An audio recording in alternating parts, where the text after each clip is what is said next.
In this video, I'll show you how to write better prompts for Claude. First, sign into your Claude account and start a new chat. Before typing your prompt, be clear about the result you want to achieve. Next, provide as much context as possible. Instead of asking a vague question, explain exactly what you're working on and what kind of response you need. After that, be specific about the task.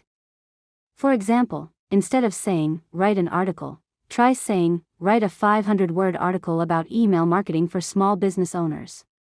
Now, include details about the format you want.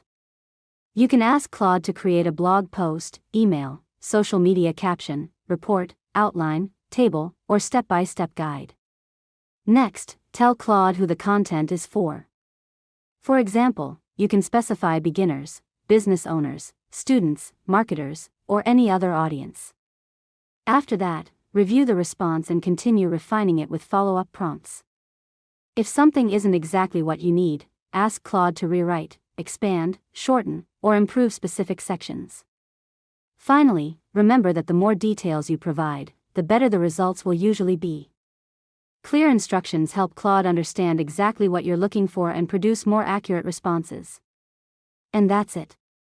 You've successfully learned how to write better prompts for Claude. If you found this tutorial helpful, make sure to subscribe to Learn Mode Lab for more tutorials.